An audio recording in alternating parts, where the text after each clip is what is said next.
Hello, everybody. Welcome back. Welcome back to post-episode issues. This is 24, season 9, or Live Another Day, episode 8, hours 6 to 7 p.m. And this episode was a little bit of, I don't know if we'd call it a mid-season finale because we're way past the mid-season, but this episode felt at the end like a big culmination of the first part of our story arc. We've talked for the last couple of weeks about how there was going to be a jump in time. I'm assuming somewhere in the next episode is going to be our jump in time. Our top story of the moment is the president has apparently been destroyed by drone fire. Yeah, we'll have our jump in time to show that she's trying to think about whether or not she should get rid of the drones or the aftermath of what happened at the end of this episode. Like, there'll be that jump in time where we'll have a new person giving down commands to Jack Bauer or something. Exactly. Or, as we found out in this episode, and we'll get into it, Jack is now pardoned, and he got a presidential pardon, and he's a free man. We have free Jack Bauer, people. But he signed it, but he hasn't. He said he knows there's a signed copy of a pardon out there, but he does not necessarily. I don't like to go too much by scenes from next week, but if we go anything from scenes next week, it looks like Jack is free. So I'm gonna go with that. The presidential pardon actually happened. So I'm gonna go with that a little bit. Maybe that was one last thing he said to Bordeaux that we didn't. That Jimmy Cooper that we didn't. I'm rewatching the OC. Jimmy Cooper that we didn't quite get in the show. But everybody, if this is your first time turning into the post-episode recaps, I'm Phil the Issues Guy. Please hit that subscribe button. With me is my co-host for these adventures, Joe Dirtylocks, who's here talking about 24 against his will. I have him tied up with a drone pointed at his head and said, "We need to finish this 24 season, Joe. I don't care what you say." No, I'm finishing it. Oh, I know. It's entertaining enough. Right. I'm not. Like, we've talked about this a lot, and we've talked about this almost ad nauseum. That the show isn't great art, but it's action entertainment. On a day that the Expendables 3's trailer just came out, it's apt that we're talking about some 24. There's a new Expendables movie coming out? Yeah, there's a third one. There was this whole controversy a couple of years ago. We've been talking about Bruce Willis a lot on the show, so I guess it's apropos. But Bruce Willis was supposed to be in this movie, but he demanded more money, so they replaced him with Harrison Ford. So Harrison Ford is in the new Expendables movie, replacing Bruce Willis's character. Yeah, I was a little disappointed in number 2 that Jet Li only had that little bit part at the beginning. Yeah, Like, I don't want to live in a world. We're talking about action stuff. Why aren't you talking about 24? But it's all connected. With the action stars, I don't know why we live in a world where Jason Statham is considered a better action star than Jet Li now. I don't get it. I don't get where he got such a big part of that movie and Jet Li got pushed to the side, where I find him probably the most entertaining of all those dudes. And I was looking forward to like a Chuck Norris Jet Li fight that we never got. Sweet. That would have been so sweet. But we got in number 1 a Dolph Lundgren and Jet Li fight. Not the same. Not as good. We had Dolph Lundgren get his ass kicked by Rocky once. We didn't need like another it was just I could have done without that and gone for more Jet Li somewhere else. Jet Li kicking Chuck Norris would have been fantastic. And come on, Sylvester Stallone, get the fuck on it and get Jack Bauer into your movie too. So here we go at 6 p.m. How is Jack Bauer not a part of the whole Expendables thing? That like, you're bringing all these action heroes in. Bauer belongs. You can totally see the Kiefer Sutherland character as a villain. Maybe he can be the villain in Expendables 4 because Kiefer plays an excellent villain. I could see that. Whereas Jean-Claude was in the last movie, I believe. It was good to see Jean-Claude again. He was the best part. He was the best part of Expendables. Now this review of Expendables. Still limber too. Wow. So it's 6 p.m. in London where we check back in with Mr. Bauer, and we see Simone al-Harazzi. She's not doing too well, and they're treating her, if you'd call it that, at the CIA medical facility. Well, I think we should let the bitch die, Joe. Let the bitch die. Wake the bitch up, you mean? Yeah, I'm sorry. Wake the bitch up and then let the bitch die. See, if it wasn't clear, if it wasn't subtle enough last week when I was saying that Jack's showing anger, yeah, he's showing all kinds of emotions now. Jack is in trouble. Jack's about to hit a very big death point.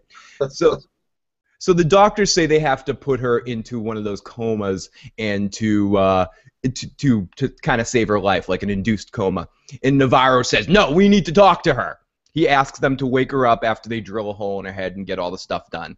Now we get back to the terrorists, and the terrorists are packing up all their crap, and Margot says she has to leave, or before they left, Heller called, and she says she has to assume that Simone is alive and that she's somewhere and that they're going to betray her. So they need to figure out, they need to get out of there, they need to go to the next step of the plan because Simone is going to give them up if she survives. And they have no, I mean, they don't know what kind of condition she's in. So it's fair that they're going to fear her.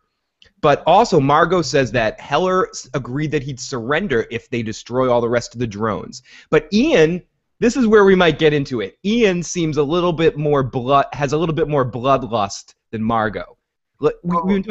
She's like, you don't believe him. I mean, bloodlust or not, it's do you trust that he's telling the truth, that he's gonna trade himself for this?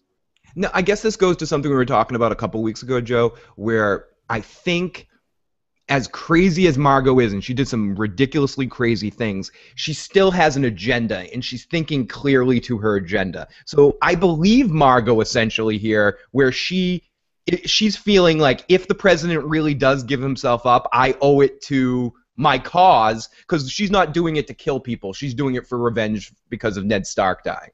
I mean, like, ultimately, and I still think she's crazy, don't get me wrong, but again, this shows that I think that she's at least... But her husband was also a terrorist. Right, but I guess a terrorist within his own country, like not someone that would kill innocent people in a city that don't have anything to do with his cause. I don't know. We didn't get a lot of backstory on her husband. I mean, they don't just go blow up. Like, if you're a terrorist in Somalia and you're blowing up Somalia, they don't give a shit about you. If you're in the Middle East and you're blowing up... But perhaps, I don't want to get into whole United States government history, but perhaps it could have been something like the government was funding him for a while, and then when it was no longer suiting their cause, they decided to pull out funding from Margot and then turn him into a terrorist. That's happened before, Joe. But she's just a batty old woman who married a terrorist, and whose terrorist husband got killed by the United States, and now she's going for revenge to kill the president who gave the orders to use the drones to kill her husband. How many times can we make the code red? Did you order the code red last time? So they leave the estate where they're held up, and there seems to be a disagreement. Ian's not stupid enough to completely argue with his mother because he knows how batshit crazy. He doesn't want to lose a limb. But he is kind of implying that, listen, I think kind of towards what Joe was saying, he's implying that, listen, I know you're doing this to protect Dad's memory, to avenge him, but ultimately Dad would want you to blow up London, Mom. Don't you think Dad would want you to blow up London anyways? Come on. I think that's a little bit of the vibe he's giving. Yep.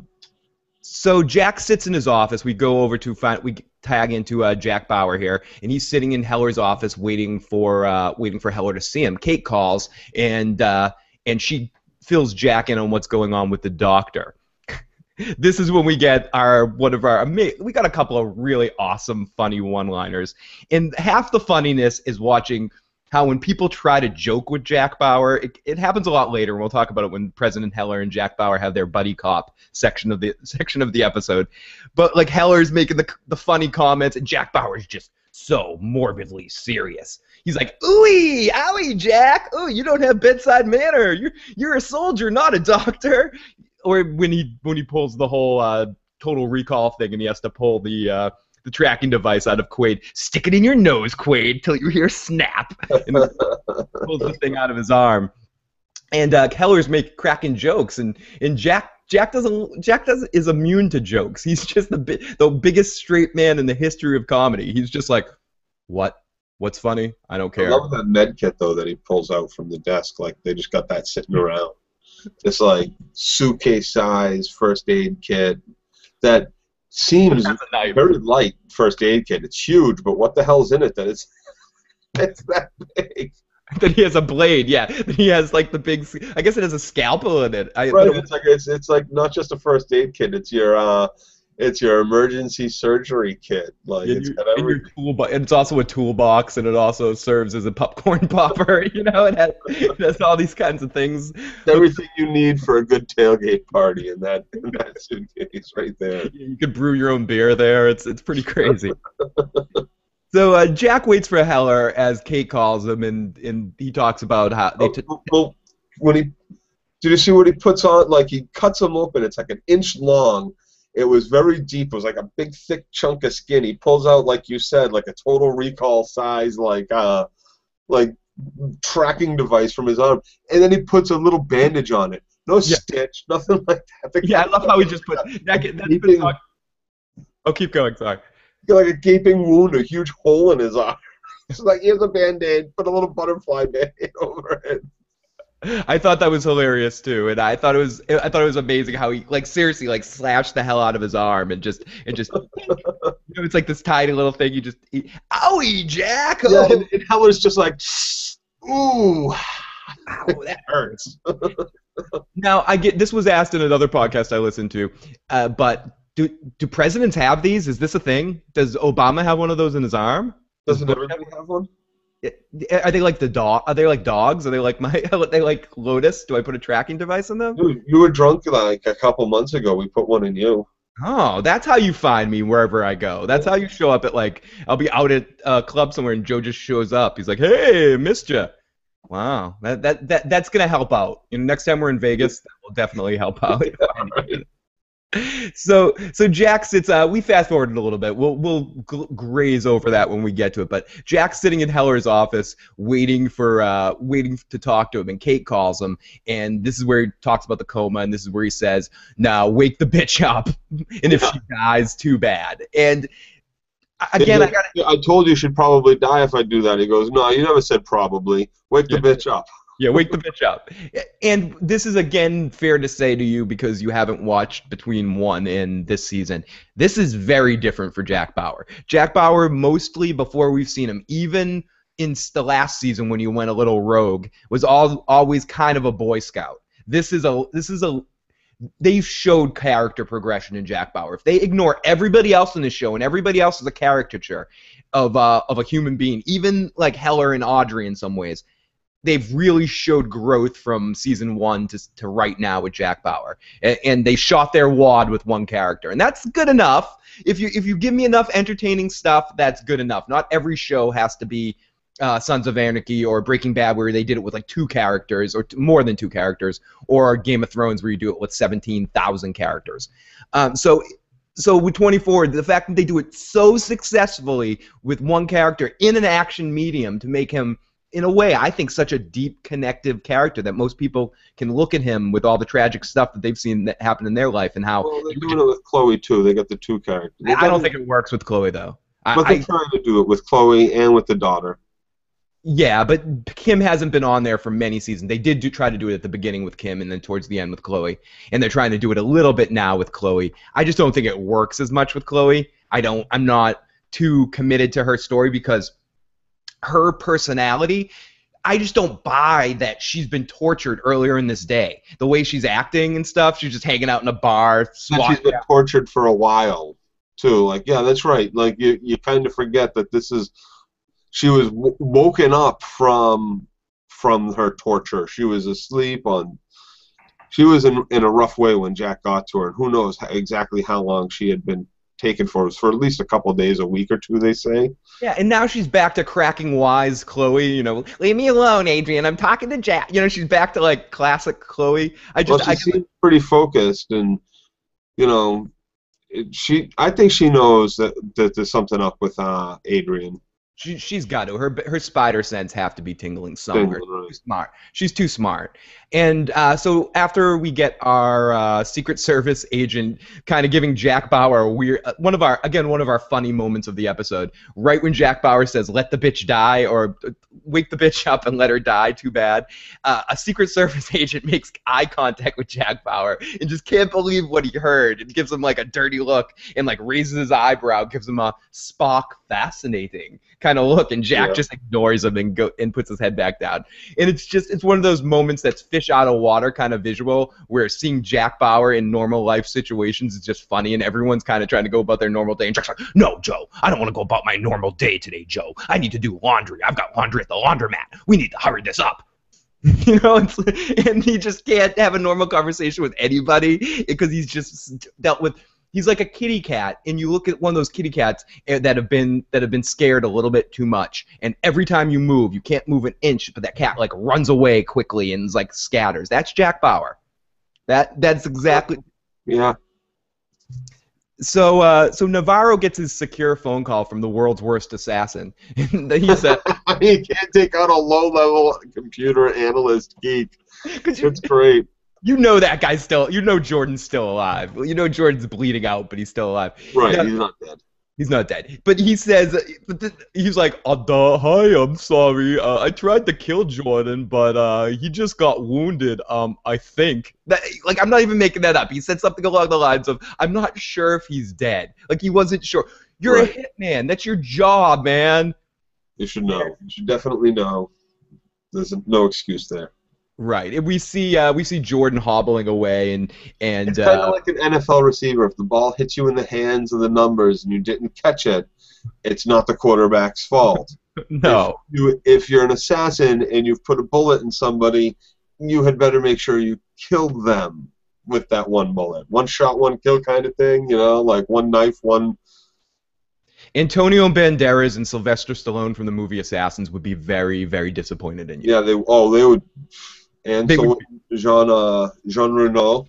Yep, from Professional. Yeah, they would have been very, very, Amidala would be very disappointed. Amidala would be like, what the fuck is wrong with you? And most of the cast of The Sopranos, except for Paulie Walnuts, would be very upset with you, because Paulie would be like, I can understand, stuff like that happens. You try to kill a Russian guy in the woods, shit happens.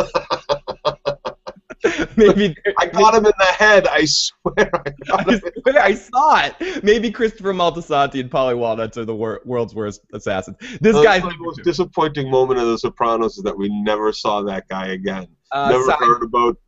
Side note: I don't want to get too into other TV shows, but quick side note on that. I guess they were going to film something for the finale, but they actually had a scene written for him coming back. But David Chase said he just couldn't. He felt too out of what was going on in the series at the time with the end of the war with New York and stuff to put it in. But it was written and almost filmed. So there was to be something with the Russian guy coming back. So that would have been sweet. That would have been sweet. So basically we see Jordan hobbling away and seeing that his phone's broken. So he needs to go on the darkest hunt. I mean, archaeology hunts are tough, but this one's going to be the toughest one, that in 2022 or whatever the hell we are, he needs to find a payphone. So he needs to... I know, right? You can't even find him now. No, you can't. So this is like, maybe London's different. I was about to say, they all got the Doctor Who booths over there. Right, it's true. They have TARDISes everywhere. So fair enough. I'm sorry. I'm thinking about this like America. Because if it wasn't for Wembley Stadium showing up occasionally or the Prime Minister being a character, this could be in America. I see why they wanted to have a different thing. We talked about this before last week. It's because Jack couldn't have come back to America, but Jack can be in Europe. So they needed to get... It would have been harder to rationalize Jack being back in America. So I get it. So... Jack, after this point, after we see Jordan hobbling away, he's adamant that he needs to see Heller, and that and he bumps into the president. He goes, "The president, you're not looking so good." And he says, he asks him, "Listen, Jack, are we?" But in reality, he was actually looking pretty good. He was dressed up nicely. He even sounded good. Yeah, he did. No fuck ups from Heller tonight. No Alzheimer's moments. And Heller says, "Listen, Jack. Is there any chance on Earth that you're gonna get, are you gonna be able to catch Margot before the deadline? Is it realistic?" And Jack's like, whoa, we're trying to run the numbers, blah, blah, blah, blah. And he's like, no, cut through the bullshit, Jack. Is there any chance of this happening? And Jack said, probably not likely. So then he shows him an edited video. This is what I'm curious about, and this was mentioned in another podcast, but it was a fair question. The president must be pretty tech savvy. He can edit a little video together, a little Skype video. He was able to download his conversation with no one else knowing that this is going on. He was able to edit something together with Margot. You got to give the president a little bit of a round of applause. And basically, he tells Jack that he made a deal with Margot that if he turns himself in, that they will take all the rest of the drones and dump them.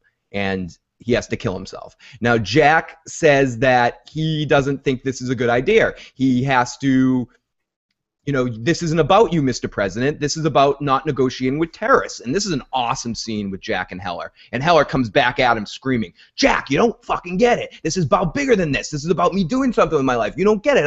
And he breaks it down to him and tells him that he got diagnosed with Alzheimer's, and this is the only way he can give back, is kind of what he's trying to express to Jack here.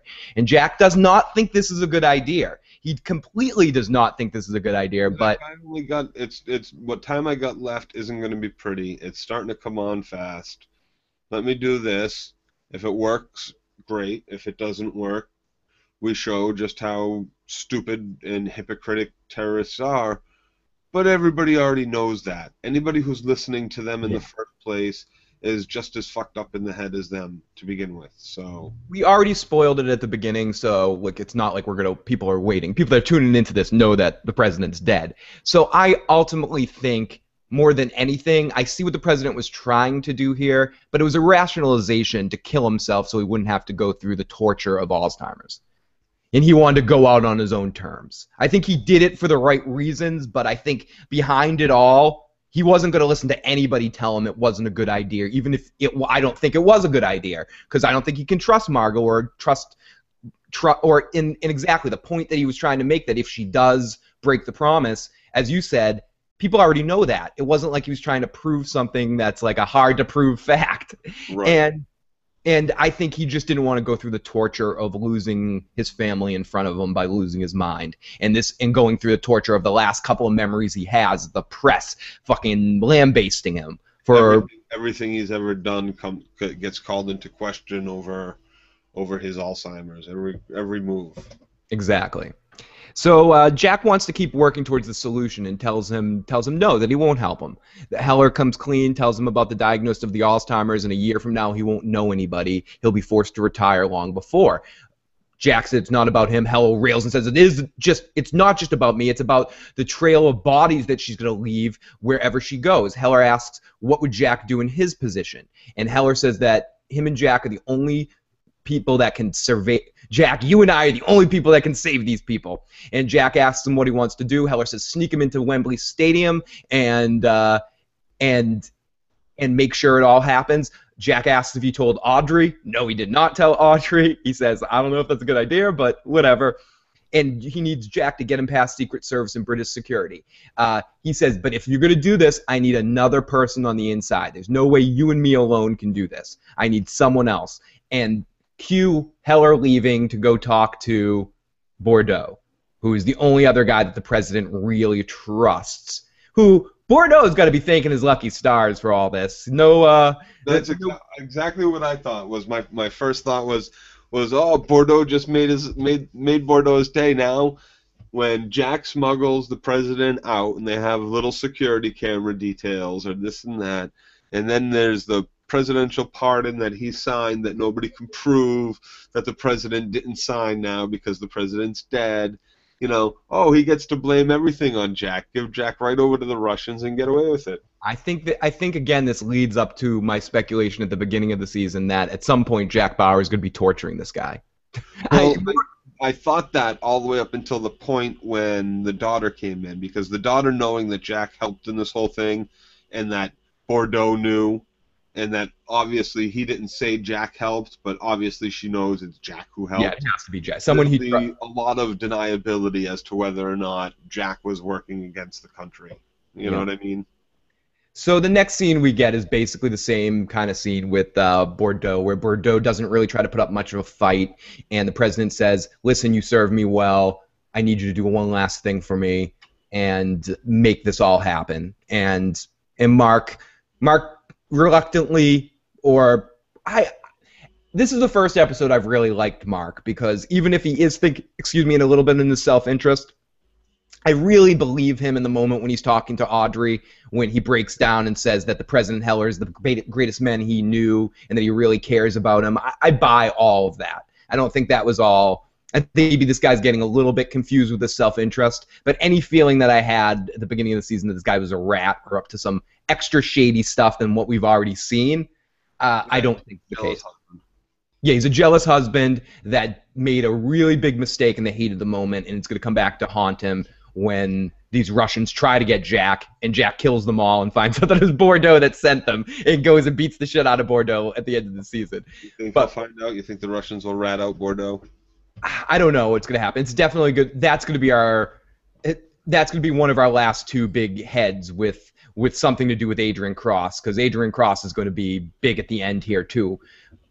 Unless they lead things into 24 Live Another Day season 2 or season 10. It's going to be weird because we only have 4 episodes to wrap up all this shit. And there's a lot of shit, this episode ended some things, but it also opened up a lot of stuff that needs to be wrapped up in 4 episodes. So we'll see. And I guess the ratings are doing well enough on Fox, who's been doing horribly, that this show's consistent ratings for the most part every week, that it probably has warranted them enough to bring back another 12-episode season. But nothing's been announced yet.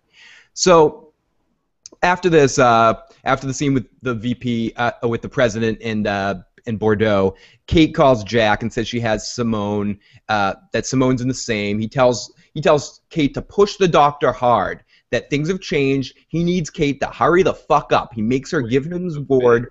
What was that? Wake the bitch up. Yeah, wake the bitch up. Wake her up. I don't care. Get the shit done. And he makes her give the word, but give her his word. But this is turning into that. Ooh, don't tell anybody. Here's a secret, but don't tell anybody. And he tells Kate what the president's up to, and he tells her to wake the bitch up. Kate slams into the room, pulls out a gun, pulls a gun on the doctor, and tells the doctor to wake the bitch up. If she dies, it's on your hands. Kate doesn't give a fuck. She's more worried about Jack fucking her up after the fact. So he shoots Simone up with adrenaline, so she wakes up gasping, and we have a little conversation between Simone and Kate where she basically realizes what the hell Margot just did last week or last hour, and she doesn't. She might die. She points it out to her, says, "You remember who I am? You remember the explosions? You know that was your mother trying to kill you, the psychotic friggin' bitch that she is. Tell us what we need to know. Tell us how to stop her before more people like your niece and your aunt and your husband get murdered at the hands of this psychopath." And I don't know if it was the drugs or not, but Simone, she did it. She gave it up. She was just about to turn on her mother anyway. She was about to run away with her husband. Then her husband got killed. Then she was, ordered to kill the. She was going to let the woman run away, but she started calling the cops, so she freaked out and accidentally murdered the sister-in-law. Yeah, slipped on a banana peel and a knife fell in her. She was about to have a whole change of heart and change of attitude towards her mother to begin with, so there's no surprise that she gave her up right then and there. And the mother had her pegged all along. Yep, yeah, she did. And so the brother, and the fact that the mother was pushing her too much. So she tells Kate that about Naveed's disk drive that he had hidden under the floorboards of the house that they were staying, and gives them the address of the house. So that's supposed to help them get back into the systems, the computer systems of the stolen drones. Exactly. So Kate sends a TAC team in to retrieve that, and they're underway and should be in there within the next 20 minutes. So Heller brings in Mark Bordeaux, and he brings Jack and Mark together. And this part was a little silly in the sense that it came off very buddy cop comedy moment of Odd Couple. Like, we're going to have to put our differences aside. And then Bordeaux, who I'm watching again, like I said, I have many different tastes in television. I'm rewatching the OC, and Bordeaux is Jimmy Cooper from the OC that just has this, hey, kind of like a soap opera vibe. I love him, but he's a little... Hey, never thought this would happen. Did you, Jack? And tries to play it off like making like a comedic little aren't I charming? Hey, I'm Jimmy Cooper. And well, Jack. I think the first time they met wasn't that like earlier this season? The first time they met. Yeah, it was. It So I was. don't think they necessarily have a whole lot to like hate each other about, No, aside from no. whatever jealousy crap there is over this blonde chick, you know? We know more than either of them do, even in the sense of how close Audrey and Jack are. Bordeaux doesn't really know anything about. She probably hasn't been that open about her feelings for Jack Right. Bauer. So So like, there's no reason for him to be this like complete sort of dick that he is. Like, I can understand wanting to get rid of him to the Russians kind of quick, but to even go so far as to forge the president's signature over Jack Bauer, I don't see what the. Uh, uh, it's really petty, is what it is. Like, there was no. It shows zero trust in his wife. It's yeah, kind of disappointing. yep. Or it's a combination of zero trust in his wife or zero confidence in yourself in that moment. Right. Of feeling like I'm not half the man Jack Bauer is. Right. So here we go. Mark tells Jack that Audrey will never forgive him for this, and he walks out of the room. After we have a little bit of again, the odd couple moment with Mark trying to be all talkative and friendly with Jack, and Jack being like the stone cold death machine of like. So Kate calls and says that Simone gave him a location of the disc and that may help, and he basically just hooks Kate into Chloe and says, give the information to Chloe when you're done. I don't want to talk to you. He's just such an asshole to Kate on the phone the whole episode. Shut the fuck up. Give me the information. I don't want to talk to you. Give it to Chloe. Bye. Get it done. Get it done, Simone. Oh, get it done. You're not here to chat it up. Just do what I'm telling you to do and move on. Yeah, and here we go with a really sad scene that we have with Audrey and Heller. These were my favorite scenes of the episode. These breakdown seasons that we had. The scene with Heller and Jack at the beginning part of the episode. This scene with Heller and Audrey. I really enjoyed 24, even in the 12 episode format, kind of taking a breath for a second and showing us like a real moment. And we get a real moment between Audrey and President. It didn't feel too acty or anything. It just felt like a cool moment between a father and a daughter. Oh, can I see that picture again of us when the kids? Oh, look at us. And I got to applaud the 24, the props department for getting like two pictures of doing a pretty cool photoshopping there and making it look like. That wasn't bad. It actually looked like them. So, it looked like them. I bet it was them. I bet it was childhood pictures of them that they put like they photoshopped real faces of younger pictures of them on a family picture. Whoever did that in the props department, I got to give you major props. That looked way better than any of the explosions last week. Or this week. Or this week. It looked really great.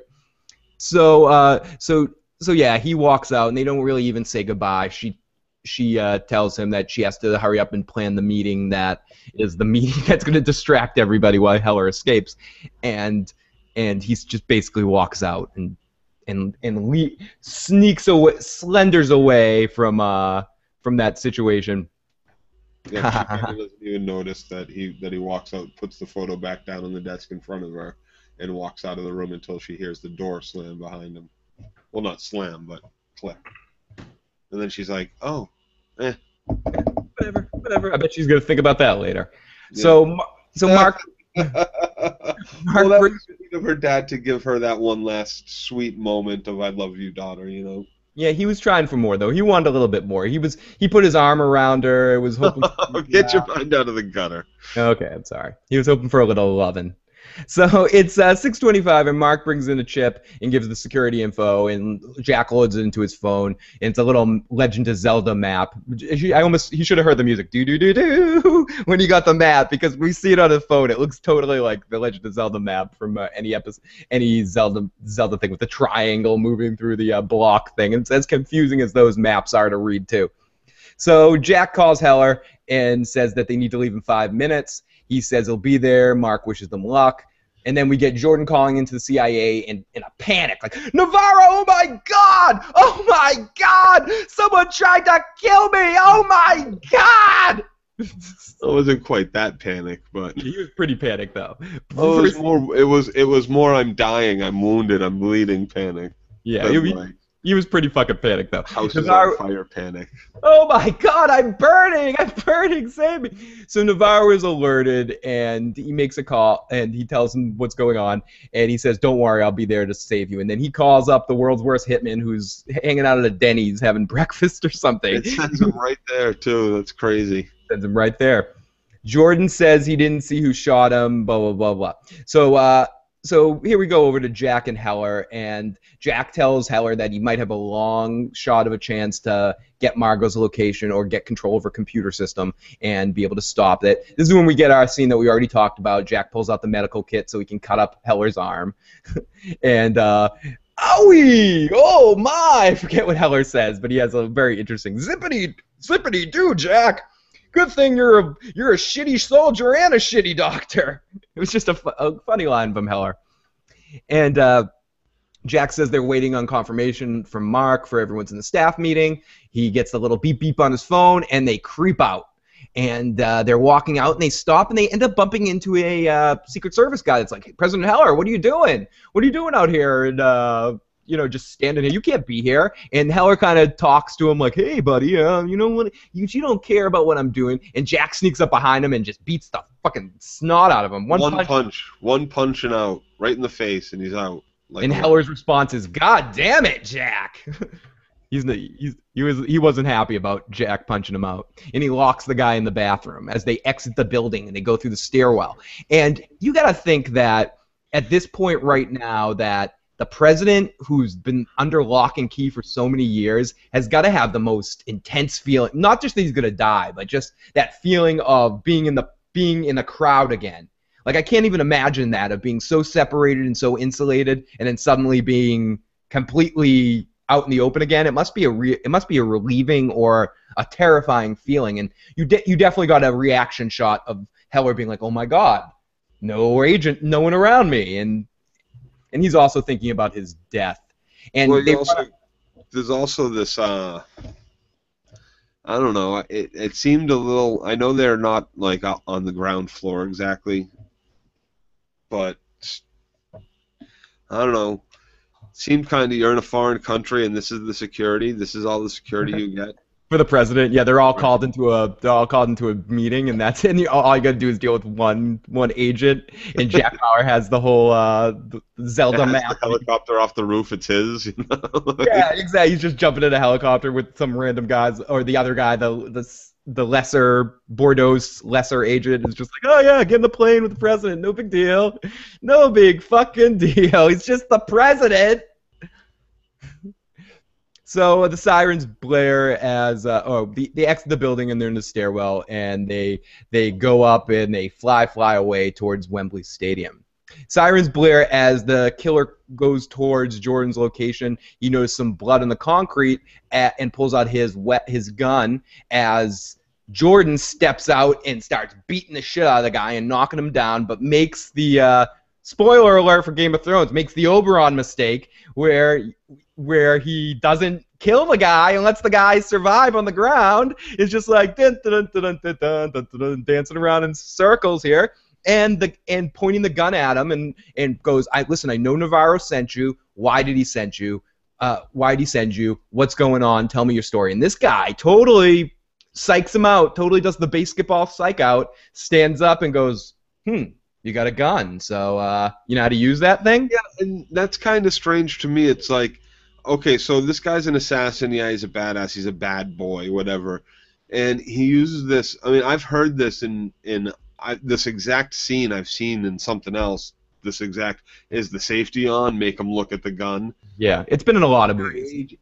CIA agent, to say the least, that's on foreign soil. So even if he is just a computer analyst, like, hasn't he been trained for more than just that? Like, Joe, I couldn't agree. This is one of those moments I can't even try to defend. I was like, how can this guy not know how to use a gun? Is he really? Do they let agents, even computer hackers, they need to go through the whole process of becoming checked out to be a CIA agent? You can't just be a complete numbnuts that's never fired that wouldn't know if the safety of a gun's on or not. But whatever. So so the guy starts walking towards him and pulling out a knife to stab him, and he knocks the gun out of his hand. He goes, "You only have a second." Knocks the gun out of him, stabs him. It was hard to see. I think it was the upper chest that he gets stabbed in. It wasn't in the. It wasn't directly in the heart. It was. I think it was in the. It was like the shoulder or something. Yeah, lower shoulder, upper chest area, and he stabs him a few times, and Jordan's able to pull out the other gun. It was just once. I think it was just one slow, and slow then long push. He gets the other guy's gun that he had taken out of his ankle holster and puts a couple of bullets in. He doesn't check that safety. No, and that exactly. He just acted on instinct, and he acted on instinct when he beat the shit out of the guy too. So if he has enough, okay, if he's gonna be a pussy that's gonna freak out at the whole safety thing, he wouldn't have the balls to jump him in the first place. Right, and then so that's what I was getting at. Why would this assassin think that this little psych out trick is what's going to work? Like after this guy just beat him down, essentially. Right, like oh, you don't have the balls to pull the trigger. No, I ran from you because I didn't have a gun and you did, and now I just beat your ass again with a pipe from behind, but I won't have the balls to pull the trigger and kill you. What's the matter with you? Joe, it's because times you can pull your cleverly placed ring knife out of the back of your neck there, your neck holster or whatever the fuck that is. He's the neck holster. What's he, a samurai? He's got the samurai suit in the back. The world's worst samurai assassin with his neck holster knife. Somewhere Michonne's like, damn, that boy sucks. Excuse me, season 3 Michonne is season 3, yeah, season 2 Michonne's like, damn, that boy sucks. And when does she show up? No, she shows up at the beginning of season 3, or at the very end of season 2. Sorry, talking about The Walking Dead. So Jordan's lying unconscious on the floor as the phone's ringing from Navarro, trying to touch base with either him or the assassin. And we go to Kate at the al-harazzi estate, where they find the disk drive and they upload it and they start transferring it up to Chloe, and also back to the CIA location. Jordan and the other guy says, oh yeah. Kate shows back up at CIA headquarters and is asking around about Jordan, because somehow Jordan never leaves the station, and all of a sudden now he's gone when we need him the most. This just doesn't make sense. And this is where we go where Kate, now that we know that Kate her husband really wasn't on the take, or really wasn't a rat, even more we get that Kate has the eagle eye, as some say, and she already is starting to smell bullshit with this whole Jordan thing. Well, that being said, okay, so you didn't see that it was your husband stealing secrets and being a spy, and so we can excuse you being a bad analyst or whatever because it was your husband and you were too close to the situation. But now we're going to say it was these people who are close to you, next to you every day, stealing this information. No, not your close. You don't love and care about. Not close to you every day. Your boss, who can always pull it's classified bullshit on you. Oh yeah, I guess, and he could be stealing. Get out of the office and go do this for me when he's. Yeah. How many employees really know the bullshit? He's not next to you every day. You're right. Exactly. If it was Jordan or it was one of these other agents right next to her, I would absolutely agree. Like season 1, where that Nina Myers chick and everyone's working with her. But because it's your boss, so much of that's why so many companies go under when the boss is doing shady shit, because the employees don't really know what the boss is doing. Even smart employees like lawyers or doctors or trash employees or something like that. So we're gonna tie this up a little bit, because ultimately in the last end time, I'm gonna yada yada a little of this at the end here. So Chloe yada yadas and tries to do her computer Geordie LaForge hacker stuff on it, but she can't work in these conditions, Jack. Jack, I am sitting in a bar, and we see some guy. We see Joe in a bar trying to get up on Chloe while she's trying to work, and she's like, "Listen, Joe, Dirty Locks, I'm trying to work with Jack. Stop trying to bump and grind with me, buddy." And also Navarro gets a phone call in this time. Oh wait, no, Margot has 30 minutes head start, so they're not confident that they can chase her down in time, but because she could be in 1,000 places by now. Ian boots back up the system in their new location and tells his mom that the drone systems are back up. She tells to prepare the drones to fire on Wembley Stadium and prepare the other ones to be completely destroyed. And but can you trust him? Can you really trust him to keep his word? And she has probably the best response I've ever heard to a question like that. We're soon going to find out. You know, like I'm not destroying these before we kill him. You know, Right. like this is where she's not making the dumb villain mistake where it's like, yeah, okay, like she's making sure she kills him first. He didn't And try she, to pull. and then we're gonna and then we're gonna show the world that even a terrorist can keep her word. Yep. So she knows she's just a terrorist. At least she admits it. She Yeah. admits it straight out there. So Jack and Heller are nearing Wembley Stadium. They come down to land right outside the complex where it's all lit up, but it seems to have no occupants. No teams are practicing for the World Cup there. So Jack shuts the helicopter down and he hears the phone ring. It's Chloe. She says that the drive does have a way to get into the drone system, so we know what's going to happen next episode. But she says that there's a lot of firewalls and it's going to be difficult for her to get this done in time. Well, there's 3 ways in. She knows that one way. It seems the flight path is impregnable. I was getting the feeling that right at the end, like she was going to be able to shut the weapons system down. I thought we were going to get the call like 2 seconds after the president gets blown up. I thought the president blows up. Once we saw the president blow up, I was convinced we were going to get the phone, like Jack's reaction with the phone call and Chloe being like, I just did it. You know, Well, I thought what was going to happen was like the missile was going to hit the ground and not explode, just like really violently impact the ground and shake the president up because Chloe shut down the weapon systems in time. But that would have been neat too. So Jack tells Heller that if that had happened, if what I had said happened, I would have turned it off and I would have gone about my business, and you would have lost me for the rest of the podcast. You would have been dead. Because I also thought we were going to get a cliffhanger at the end here with what was going to happen, which would have pissed me off too. I got to give it to 24 here. They weren't afraid to go balls deep. Well, they learned a little bit of a lesson here. You know, you have 30, 50, 60 years of television of, you know, save the day at the last moment, and the good guy and the president doesn't die and all this stuff, and Ned Stark doesn't lose his head, and the Red Wedding doesn't happen, and Bran doesn't get thrown out a window.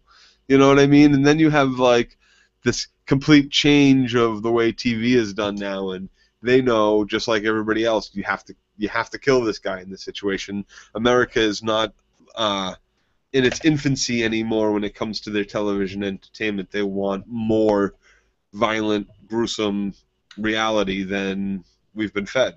Or just more grayness, less Darth Vader versus Luke Skywalker. More, let's learn how Darth isn't really evil. It's even like what happens by the end. Even more than that, even more Darth Vader versus Luke Skywalker, but Darth Vader kills not only Obi-Wan but Luke Skywalker and Princess Leia and rules the universe for a couple thousand years, like the Emperor did too. Until he dies at the last second, doing one last good thing.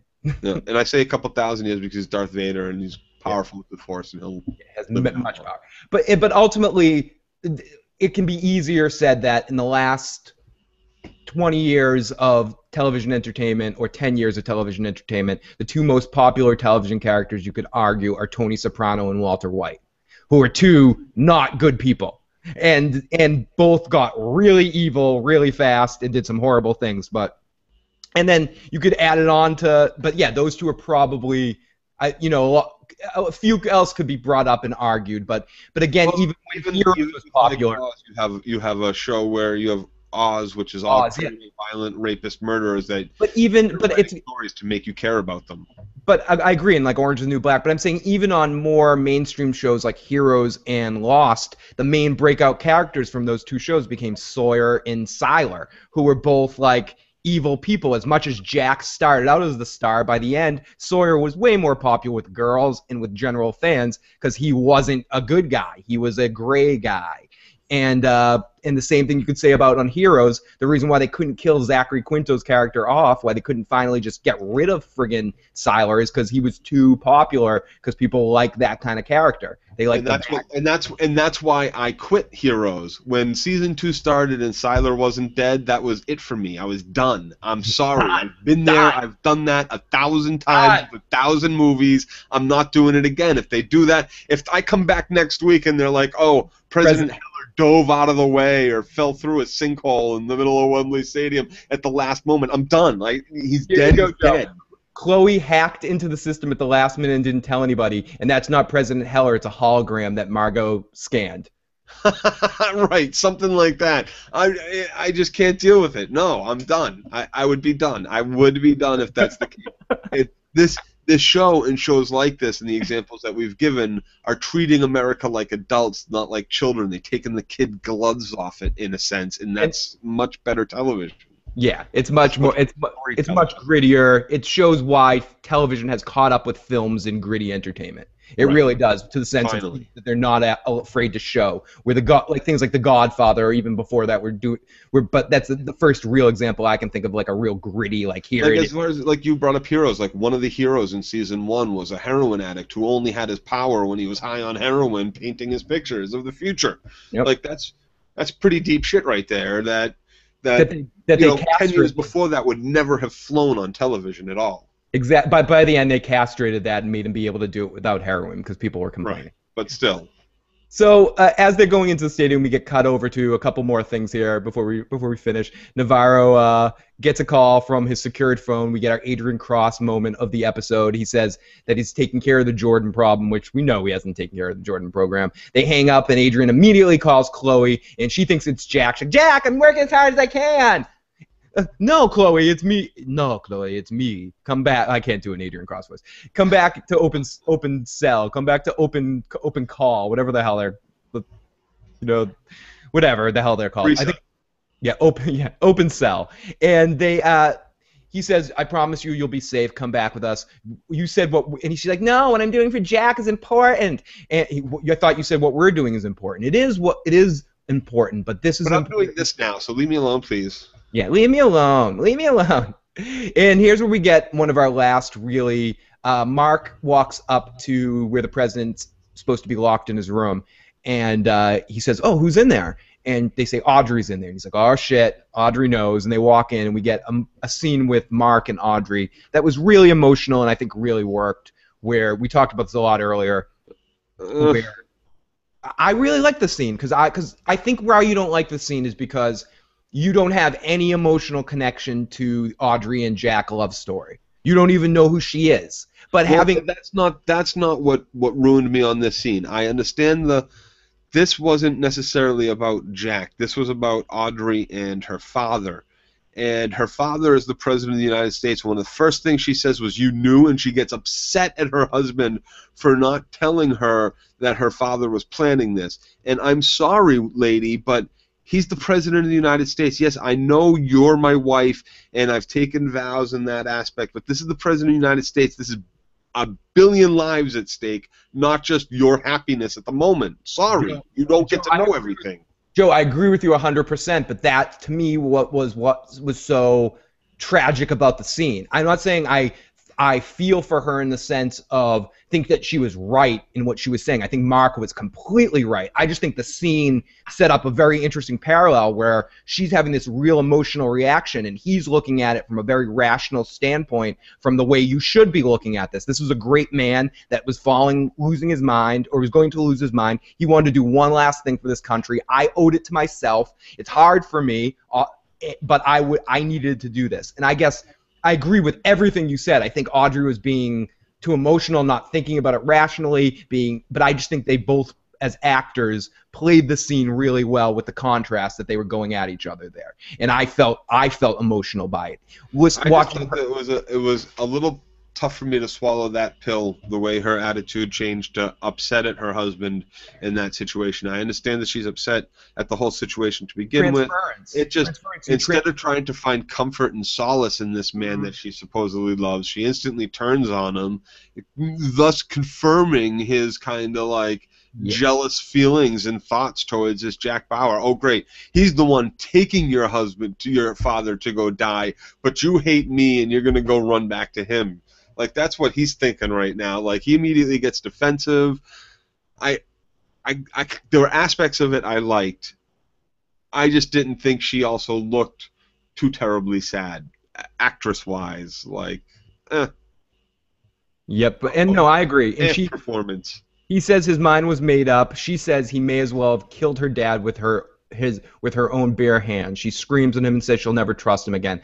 I think she was way off base with all that trust. It's not. I agree with you. It's an issue between her and her father, not her and Mark. Mark just did his job, and he needs. So I agree with you 100%. There's a certain point where his job has absolutely nothing to do with her. Yes, she's the president's daughter, but there's a point where the president's job has absolutely nothing to do with her. She seems to do something for the campaign, and she's involved not just the campaign, but for his office. And she's always been a big part of his office, like work. Right, but still, this is not you don't get to be that way and do that when your boss is the president and he's your father also.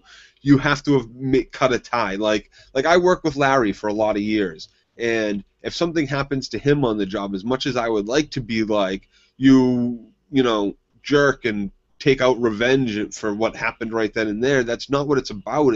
It's like we know what job we're doing. We know that one of us can get hurt, and you're beyond that. You don't even think on those terms. You know, like that. It's this person's fault, that person's fault. I hear what you're saying, but I also think you're a little bit more professional. You and Larry have more of a professional mindset when it comes to the president's closest advisor. I think he was fine. I think Mark was fine. She isn't his closest advisor. She's his daughter. She's his little baby daughter that has had a mental breakdown in her life already and has already shown herself to like what Mark goes through the whole episode, that Audrey's very fragile. To me, it makes complete sense in character for Audrey. And this is what I was saying, that you haven't seen like her being like blah, blah, blah. Like she was really out there at a point in time where she was almost an invalid, and she probably got nursed back to health with Mark and the dad, and with the dad making her important again. The fact that right in that moment, definitely have top secret clearance. They don't even. People don't even want people with mental health issues to own guns. Never mind have top secret clearance. They probably don't give her any clearance. They just give her like a PR job or something and let her hang out in the Oval Office. They don't give Audrey any secrets. So let's get to it, because I've laundered these envelopes, baby. Make sure they make it to post in time. Okay, let's get to it, because I get some laundry at the laundromat I need to get to before someone steals all my clothes. I need to go all Jack Bauer on them, like, where's my clothes? Tell me where my clothes is. But no, that being said, it was sweet. You could definitely see that he's there for his wife as well. Yeah, it was a good scene. I think it was a good scene for Bordeaux that showed him not to be a dick. It showed him that he's here for his wife and that he's there for the Heller.